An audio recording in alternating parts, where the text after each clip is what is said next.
Welcome back to Time Freedom Daily. This is your spot for daily nuggets on business, motivation, investing, credit, crypto, whatever you need to go for that time freedom. This is the spot you want to be at every day. We're here Monday through Friday. Sometimes we post on weekends. We want to bring you as much information about what's going on and how you can attain that financial freedom that you're looking for. Chris, how you doing today, buddy? I'm excellent. Today is a good day. Markets are amazing. It was beautiful outside. Panthers won last night. Kids were playing hockey this morning. So yeah, it was just, so far can't complain. Absolutely. Kids are out of school today, so I didn't keep my kids home. They are out of school. It's a professional development day. They had a half day yesterday, so we chose to go out and play a little street hockey because it's such a nice day. We're finally not in the 90s every day here in South Florida. It's an amazing Man, we've got two temperatures down here. We got hot and we got freaking hot. And I'm looking for a little chill factor back down here. And well, I mean, I grew up in Canada and it's rough up there. So I'm thrilled that I deal with hot and hotter, because our winter is paradise. That's when the humidity goes away and it's just like 70s and, maybe high 60s, maybe low 80s every day. And it's just great. I love it here. I can deal with that. Yeah, I just wish it lasted for longer than 2 weeks. Sometimes it does. I mean, you're right. I started loving it. I'm a big camper. I love getting my kids outside. And so we really start looking at camping November, December, January, February, March. So, there's 5 months of good camping season down here. And I'm not a complainer anyway, so I love it. Awesome. I'm pretty thrilled. For sure. Absolutely. I need to work on that. yeah, right. So we're going to go over the crypto markets, which are exciting. They're super exciting right now. What's the topics we're going to go over today? I'm really excited about it. Well, of course, we're going to talk about this Bitcoin all-time high, setting records. But the two amazing questions that I'm really glad we're addressing today is one, how do I budget? How do I budget? That is so important. I don't care if you're in high school or if you're our age or older. Going back to budgeting is key. And I think we all forget every once in a while that you need to budget. And the second huge one that is, I think it's more and more important every single year is how do I increase my credit score? Your credit score is everything now. It's your car insurance is based on your credit score. Why? I don't know, but it is. Right. It's a way for them to get more money. Very excited about today. Yeah, let's go over these markets, man. All-time highs and everything's pumping. I got my hat on. Enjoy crypto. I got a little "I told you so" Bitcoin on. The light is extra green today. Oh, I wish I had a different shade. There's an orange or a purple. I was like, that's just like awesomeness. You need to stick a sparkler in it today. We're definitely on fire. We'll go over these numbers for these. Yeah, for sure. So, right now market cap is way up. We're at $2.6.5 trillion. And, yesterday we had the launch of the futures ETF, which was the largest organic volume in a single day out of any ETF in the history of ETFs. What does that say? That says to me, adoption. It says people are accepting it. It's saying that people have been dying for this fund to be launched, and there's more to come. And people are starting to believe in it. It's not just a hype. It's starting to be a little more real. Absolutely. Were you in the market when it crossed 1 trillion? I was. Absolutely. Yeah, I wasn't, and I know that was a big thing. People thought that that was it, and now it's 2 and 2.6, and it's going to be 3 probably. Who knows? Absolutely. Yeah. My original purchase for Bitcoin was when it was at $7,000 price point. I wish I bought more at that time, but that was my initial purchase of a fraction. Because again, you don't have to buy a whole Bitcoin at once, folks. You can buy fractions of it. In the future, everything's going to be measured in what's called Satoshis, which is I want to say it's 100 millionth of a Bitcoin, if I'm not mistaken. But that's how divisible Bitcoin is and what makes it such an amazing money for the future. But again, we're rocking and rolling today. We're up, I think we're up 100 billion from yesterday. Bitcoin is at 66,452. Just to give you an idea, We hadn't hit all-time high as of yesterday, and all-time high previously was $64,600. So we've blown by that by a couple $1,000. Ethereum is approaching its all-time high. I want to say that's at $4,400. Binance Coin is over $500 again. Cardano is still staying steady. That's coiling up to ready to go. XRP's up, Solana's up. It's green, across the board. This is what a lot of the experts have been saying. Many of the experts talk about how September was a red month historically. History doesn't repeat itself, but it rhymes. So it wasn't great. It wasn't terrible. But they said that the fourth quarter, October through December, is going to be straight fire. And we're seeing it. Plan B, he predicted where September was going to end. He predicted where August was going to end. And he's predicting for October to end somewhere around 63,000. Now, we're up ahead of it now. And we may go all the way up to 70,000, maybe a little bit more. And we may pull back. We may have that little correction. There may be whales out there and people out there that have price targets where they want to collect a little bit of profit. And that may bring the price down. And also, there is literally no one shorting the market right now. That means betting against the market, which means many, many people are leveraged for it to go higher. And what does that mean? It means it's an opportunity for the whales to come in here, disrupt the market, make the price drop, and we may have a price drop back down to that 63,000 mark, and getting some of those Bitcoin futures liquidated. We could see a couple $1 billion worth of liquidation, which could affect the price somewhere between $5,000 to $7,000. So we'll see how that ends up for Bitcoin. But right now we're all kind of vibing and excited, and it's a super exciting time.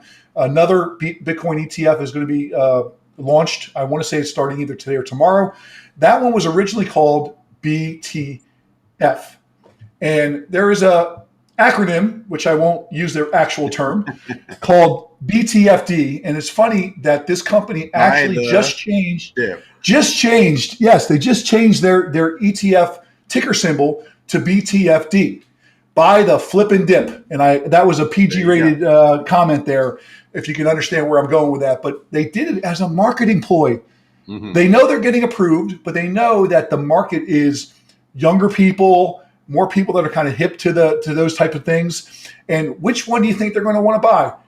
The one that's out now or BTFD? Well, I'm buying BTFD, man. That's what I'm buying. So definitely exciting. And right now we're going to go over the traditional markets. Right now they're flat. The Nasdaq is down just 1/10 of a percentage. The Dow is up 0.5%. The S&P is up 1/3 of a percent. So But Tesla looks like they're up a little bit today again. Ford is up. BTIO is up. I mean, the volume is just crazy. It's it's what the future is coming for.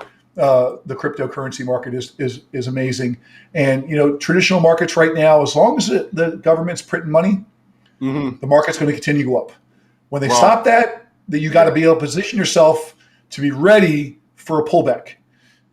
So that could be crypto. Let's see if crypto decouples from the traditional markets, or what you want to do there. So just again, we're not financial advisors. We're not telling you what to do. But if you got an advisor, make sure they got a plan for you, because you don't want to get caught with all these profits and you're not able to capitalize on those profits. And then you feel the dip or the crash and you're back to square one, which that stinks. This is the money supply, by the way, you guys. We talk about this a lot. This is the federal money supply, and you can see, through the years. This is on a daily scale, so you can see through the years it's constantly grown, and then all of a sudden we hit this point, February 2020. Look at it rocket. So that is how much has been printed in the last year. And, we all know why. It's not a surprise, and what had to be done. But this is it creates so much inflation. And by the way, Bitcoin has always done really, really well when the money supply goes up. And so Sure. that's one of the things that we see. When the dollar index goes down and when the money supply goes up, people look for those hedges against inflation, and this is when smart investing kind of comes into play. So just a couple. Absolutely. Just to add to that, Chris, what's crazy? It blows my mind every time I say it. I've said it numerous times before, but 40% of all the money in the history of money have been created in the last 2 years. Yeah, it's sickening. It's why everything is going up in price. It's why your house is going up in price. It's why cars are going up in price. It's why food's going up in price. Why gas is going up in price. It's because of the inflation of the printing of money. So you got to have that hedge against inflation, which cryptocurrency can be. So that's why we say it's irresponsible not to have a taste of cryptocurrency in your investment portfolio. But let's move on. We kind of stayed on that topic a little longer than we usually like to, but it's definitely an exciting day. It's definitely important information. And, but right now, let's talk about, it's Financial Wednesday. This is the day we focus on, investing. We focus on how to prepare yourself for the future, making smart decisions, how to break the cycle of your current thinking so that you can move into a thinking that will be more productive for you and your family's future. I'm going to talk about 9 of the worst money habits that you can have. And, the question that we're really going to key on is how do you create a budget? We're going to get to that. But I want to just talk about what the 9 worst money habits that we all have are and kind of how to break that cycle. The first and foremost is everyone in the United States, for the most part, is used to being in debt, right? They collect things. If they don't have enough money to do it, they put it on credit. And then they're hoping that they're going to make more money in the future so they can pay off their credit. And next thing you know, they're stuck in this cycle of paying minimum payments, and that $5,000 can take 20 years to pay off. And that $5,000 can cost you $25,000 to have. It's scary how much money the credit card companies are making. And, on the flip side of that, I am the worst kind of credit card customer. Why? I use their credit. I accept their points every time I make my purchases. I pay my card off before the 30-day cycle is up, which means I'm paying no interest rates. So the only reason why they're paying me the points is because everybody else is holding balances and paying their 25% interest. And that's how they're making all their money. So they look at me, and I got a great credit score, and we're going to talk about that later, how important credit is. But it's knowing how to utilize your credit responsibly and not going into debt. And, first and foremost, which we say all the time, is spend less than you make. That's the key to any financial success. I was watching Anthony Pompliano last week, and they had the top 5 segments of millionaires in the country by volume. Take a guess what number 5 is, Chris. I don't think you're ever going to guess this. I have no idea. Teachers. Wow. That's out crazy. Of the top 5, and I'm going to explain to you, out of the top 5 segments of industry or businesses, teachers are number 5 in the total amount of millionaires that teachers have created. Why? They don't make a lot of money, $40,000, $50,000, $60,000. It's because they're frugal, because they understand they're responsible, and they save. They use their savings for the school that they're part of, and they do something productive in the summertime.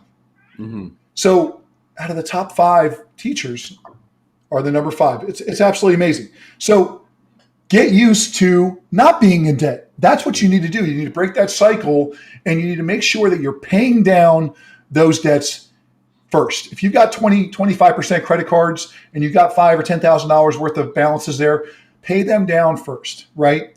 And what the second topic is that is really, really difficult and hard to break is people do not pay themselves first. What do I mean by that? People will go out and they'll spend their money, and they'll look at what they have at the end of the month, and they'll say, well, I don't have anything left. I can't save. Why? Because they weren't responsible with what they were spending on, right? So you got to set yourself up to be paid first, right out of your paycheck. If you got a 9 to 5, if you're self-employed, put that money aside, 8 to 10%, put it into something that's going to earn you interest and pay yourself first. That money is gone, right? It's not there for you to spend. You forget about it when you pay yourself first. It's almost like paying taxes out of your paycheck. Yeah. They take it. You don't know where it goes. Maybe you get a tax refund at the end of the year. Maybe you don't. But if you pay yourself first, you know that money is not in your spending budget. So get used to paying yourself first. And get that into a backup fund first. If you're paying down your credit cards, great, get them going.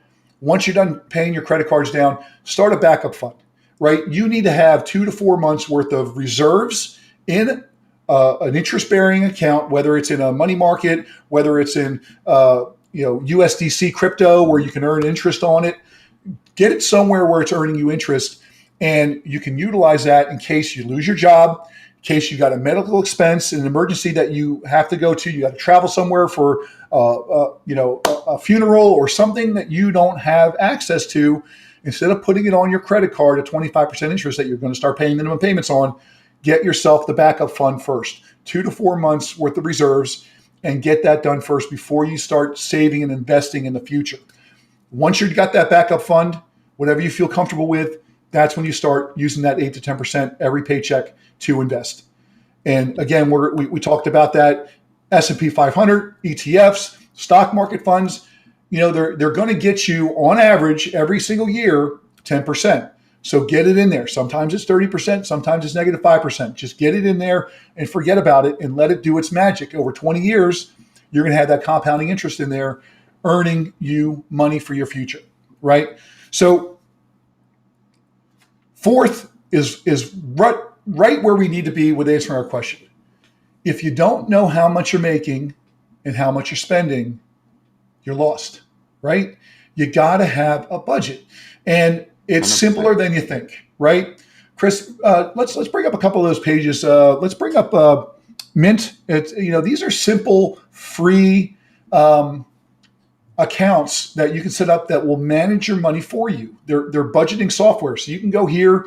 It's by Intuit, which does QuickBooks. It's called Mint. You can link all of your bank accounts. You can link all of your money in. You can link all of your credit cards, and it'll categorize it for you and show you where your money's going. Just like we talked about on Motivation Monday with going somewhere, not having a destination or a map to go to. Well, you're going to get somewhere, but you just don't know where that's going to be. Another one is Honeydew. That's another great free app that you can just put in here into your phone, and you can budget everything there. It'll download things for you. It's amazing. This is perfect for a husband and wife who've got joint accounts. This example shows McDonald's for $8. Put it in, because people don't realize. I remember when I was in business school, they talked about somebody that was like buying a pack of gum every day. And it was literally like 25, 30 cents.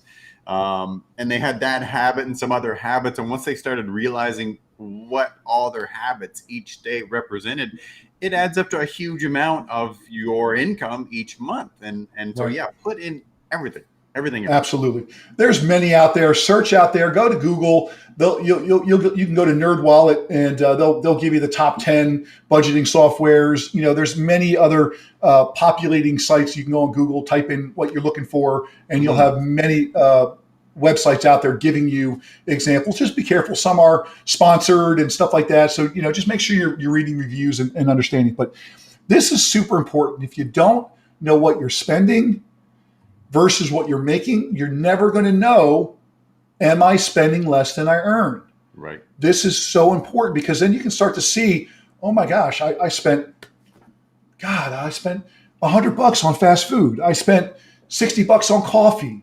I bought 4 handbags. I'll get into that, in more later. But, if you don't know what's coming in and you don't know what's going out, you're going to be lost, and you're never going to get ahead. So make sure you get your budget, understand what you make. And again, going back to the other option is make sure you're paying yourself first with those money. So the next one I want to talk about is paying too much in taxes. I'm not an accountant. Chris is an accountant, but I'm sure we use one, right? I use one. I've got a virtual CFO that handles all of my bookkeeping, all of my taxes. You know, you may not be there at that moment yet, but make sure you consult somebody. A lot of times the first consultation is free. You got to understand what you're paying in taxes, what your options are, and how you can put more money in your pocket. Mm-hmm. And here's another simple tip right on that without paying too much taxes. Start a home-based business. Absolutely. You have so many options of deducting things that come right off of your pay that you can save yourself and put more money in your pocket. Whether it's doing some of the side hustles we talked about the other day, you know, dog walking, babysitting, Uber, Instacart, whatever it is, even if you're making $500 a month, start your own industry. John Doe Enterprises. Yep. Set up an LLC or a corporation. Network marketing is amazing for that. You can join a network marketing company, not make a dime, but all of a sudden you've created a ton of write-offs by you trying to build a business.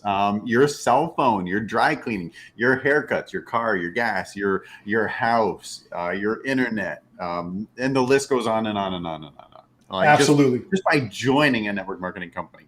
Boom. And a lot of times it's free to join, exactly. You know, and if it's not free to join, you probably shouldn't join that one, but that's a whole nother story. But, you know, that's the most important thing. You know, you got to understand that you're paying too much in taxes normally if you're just doing it yourself. You don't know what you don't know. Yeah, there's programs that you can plug in some numbers, but a lot of times they're not giving you all the options you have at your fingertips. And just maybe spending a couple $100 on an accountant may get you $2,000 more in return. Yep. You know, so make sure you're looking into that. You know, number 6, expensive hobbies. And I touched on this a second ago. Are you buying shoes? Are you shopping all the time? Are you going to Dunkin' Donuts and Starbucks every single day? Think about how that adds up. And you could be spending $500 a month and not even realize it. Imagine, and I showed you guys what $1,000 or $1,400 a month into a retirement account over 20 years can save you $1 million. Yep. Right? $500, $300,000 over 20 years. Just by not going to Dunkin' Donuts every single day or Starbucks, getting coffee at your house. Now, I will say, both you and I have expensive hobbies, but they are within our budget. Absolutely. So some expensive hobbies are okay. I mean, I spent 4 figures on my mountain bike. Me too. I use it almost every day. You know, and a lot of people can't wrap their head around spending thousands of dollars on a mountain bike, but it's something I use every day. You know, and so if I depreciate it over years and the use, you know, I reason it out, but I certainly don't spend money beyond my budget. And that's the most important thing. And I should be doing something more responsible with it. Well, I mean, look, if you're paying yourself first and you're on those numbers that we talk about and you've got discretionary spending, you can. It's all about living below your means. Yep. So if you don't have the means to buy a $3,000 mountain bike, don't do it. Don't put it on credit and put it on at 25% interest, right? Make sure you're hitting all of these other habits that I'm talking about first before you have expensive hobbies. We all want expensive hobbies. We all want to be able to go to the Nike store and buy 3 pairs of Nikes. We want that, you know, but make sure you're handling your business first, right? Number 7, we've hit on it before. You got to invest in your future. Mm-hmm. You got to take those dollars and get it working for you for your future, because your company's not going to take care of you. When you're done working, they're going to replace you. When you're done working your side hustle and you're not generating money, it's not going to give you anything else. Maybe if you're doing network marketing, you've got a residual income. Maybe that will sustain you for a period of time. But you have to do it. If it's going to be, it's up to me. Yep. So make sure you're putting those money to work for you There are loads of videos on YouTube. We're going to go over more on YouTube, on our channel here about investing and what to invest in. So, but make sure you're investing, because if you're not, and you're waiting until you're 55 and you're retiring in 10 years, you're going to end up with nothing, and you're going to be banking on Social Security that may not be there and it may not last, and you're going to be working until you die. And we don't want to do that. We want to have some time freedom. We want to be able to do what we want to do, especially in our golden years. I mean, I want to do it now, but when we're in our 60s and 70s, we certainly don't want to be going to a 9 to 5 every day. Absolutely not. We want to be enjoying our grandkids and taking them to the beach or the park or whatever. So make sure you're taking care of your future now, not in the future, right? This kind of goes back to Expensive Hobbies, and we call it Stop the Leaky Faucet. Mm-hmm. It is the convenience store, going in there and spending $10. It is all these little things. More importantly, which is big nowadays, Chris, subscription services. Oh yeah. Think about how many subscription services that you're using that or you're spending your dollars on every single month that you're not using, right? You've got Netflix, you got Apple, you've got Disney, you got Hulu, you got Amazon all these Prime, Hulu, yeah. Right, you got all these things. Now, unless you're using it all the time, get rid of it.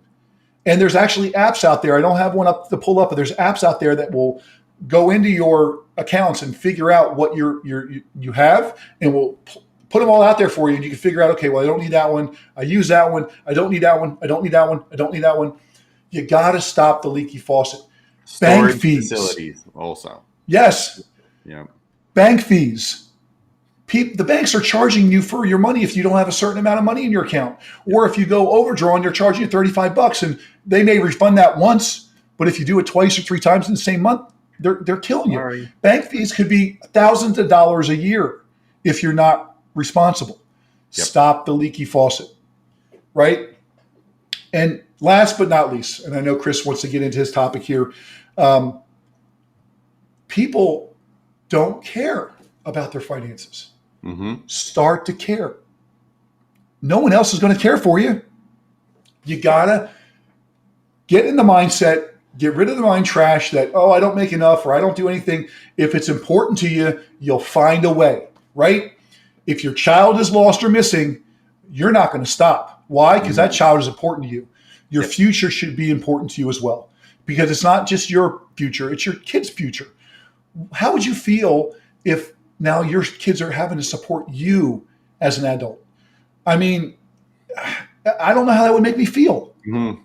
But I wouldn't want them to. I want them to be able to support their family and their children and not have to worry about grandma or grandpa or dad or mom. So start caring about your finances. It's so important that you do it now and don't wait until the very last minute. So with that, Chris, I'll throw it on to you, man, and tell us what you got for today. Yeah, that was gold. And you guys, I really, really, really hope you're paying attention to even a couple of those nuggets. And it's funny. I was listening to Gary Vee. I know you like Gary Vee. And he was absolutely. He was doing a speech somewhere. He was on stage cursing, and I'm not a big cursor, but whatever. He was cursing and doing his spiel, and he for a moment he said, "You know what the problem is?" He said 99% of the audience here is not going to do anything when you get home. But that 1%, he's like, if I can change 1% of you here's trajectory, that's it. So anyways, that's I agree with that. But those are awesome and good reminders even for myself, because I know people that make 7 figures that don't know how to budget, and they are forever in trouble. And I know people that make 40, 50 grand a year that live a great life just because they know how to budget and they know how to spend less than they make, and they know how to use their money well and be happy with it. Being happy with it is kind of everything. Yeah, you don't need to be a millionaire to be happy. It doesn't hurt, but you don't need to be happy. But the last part, and I'm just gonna really quickly go over some stuff here. I actually know a couple friends of mine that help people with their credit scores, and we may when we were talking about this subject for today, I was thinking, man, I should have invited one of them on to do a little interview. So we may do that in the future. But, absolutely. I pulled up myfico.com. Your credit score, like I said before, is everything now. Like literally, your car insurance is affected by your credit score. How much you pay for a car. Two people can go into a dealership, buy the same car. The person with worse credit is going to pay more per month. Is it fair? Who's to say? Most of those people are going to think not, but it's a fact of life. So on myfico.com, there's a whole bunch of resources. This is, again, it's a free site. Check it out. This is how your score is calculated. How much you owe, your payment history. This obviously is the most important. Are you paying your responsibilities on time? And that goes to student loans, it goes to your house, it goes to your revolving credit, it goes to your car, it goes to everything. Are you paying it on time? Your credit mix, new credit, and length of credit history. If you are a young person here, go get a credit card and be responsible with it. I told my son who's in college that we're going to help get him a $500 credit card. Just something. You got to start building that number, because if you wait to build credit until you're 20 something and you go to try and buy a car, that you're just not trustable. You've never proven that you can have a bill, you pay it off every month. You don't have that track record. And so, having credit is really just how trustable you are. It's what the banks and it's what the big companies use. So if you've had a credit card since you were 18 or since whenever, and always paid it off and treated it responsibly, that's going to help immensely. The amount you owe. If you have a credit card that has a $1,000 limit and you only spend $100 a month and you always pay it off, that's going to be huge for your credit score. Getting maxed out on your credit card every month, that is not good. And so kind of, again, goes back to what John said about budgeting. Pay those down, carry under 10%. Under 10% per month is kind of where you really want to be. Under 30% is the next kind of jump. I know that just from talking with my friends, but keeping those revolving credit cards under 30%, or better yet, under 10%, or paying them off every month is definitely the way to go. Limiting new credit. So again, if you go to the mall and every store you go into, they're like, here, sign up for my credit card, and you sign up for credit cards at everywhere, all those dings are going to hurt your credit card, for one. Plus, if you have a whole bunch of accounts open, the banks, again, think you're about to go on a spending spree. So when you go shop for a house, like we were talking about a couple of weeks ago, where you're looking at that first condo, they're going to look, and it makes you appear less trustworthy. If you were just at a mall and you opened up 5 different credit cards and you went to Home Depot and you opened up one, it looks like you're just about to spend a lot. Length of credit history is exactly kind of what I talked about. Credit mix is also a little bit about what I just said. So there's tier 1 banks like Visa, your Bank of America Visa card, your TD, your TD Bank MasterCard. Those are tier 1. Huge banks, their own cards. Those are tier 1. If you have mostly tier 1 credit cards and you treat them responsibly, that's going to look really, really good. The gas company credit cards, the Home Depot credit cards, they're good too, but they're not going to affect your credit score as much as treating your Bank of America Visa card really, really responsibly. And of course, your payment history is of course, everything. That's really just kind of like a little hint that I just wanted to start off with, so you guys can think about your FICO scores. And like I said, unfortunately, it's in life now. It's gonna affect your ability to buy that first condo or upgrade that vehicle you're driving, and unfortunately, it can make you pay more for pretty much everything. But we will, for a more in-depth look at this, I'm gonna see if I can get my friend on and let her kind of really give us all some hints, because I'm not a credit expert by any means.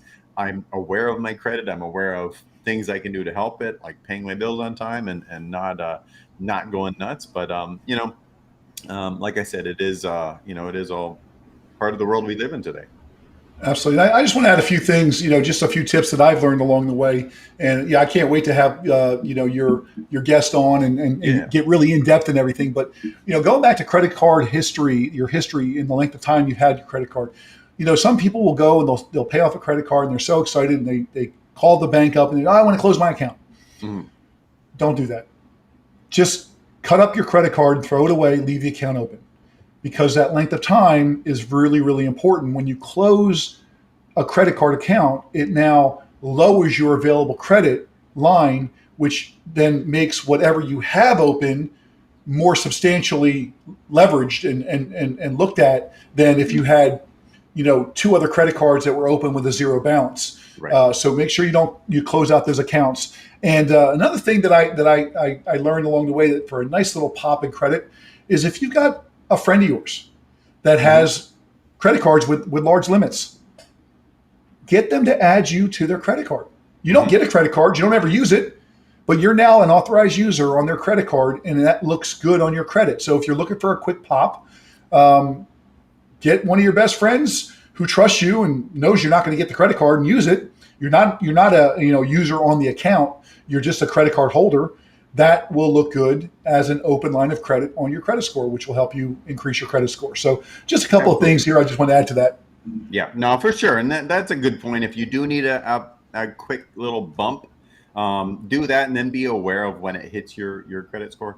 The other thing, I mean, back from when I was in the car industry, creditors, the underwriters are real people.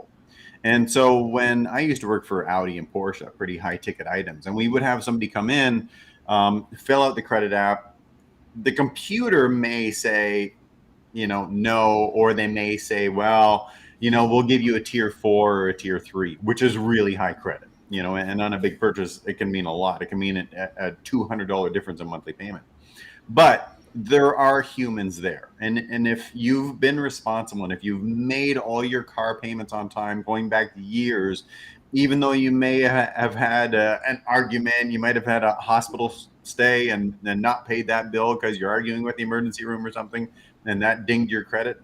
A lot of banks can, on your behalf, call the underwriter and say, listen, have a look at their history. They've paid all their car, or their house. They paid all their house on time. They've never missed a payment in 5 years. Yeah, they have this going on, but can we help it out? So, there are humans back there, but that's also why it's important for you to be a good human and actually pay your responsibilities. If you haven't taken care of your responsibilities, there's not a whole lot everybody can do for you. We can't say, well, he promises this time he'll pay. All the other times, nah, Right. It didn't work out. But this time I will. Yeah. I promise. So awesome. Love it. I think we hit on a lot of good topics today, Chris. What do you think? absolutely, that was fantastic. And again, I hope you guys take it to heart and hope you guys get something good out of it. If you have, leave us a comment, like the video, share it, and subscribe to our channel. And hope you guys are having an amazing day. Anything to close with, John?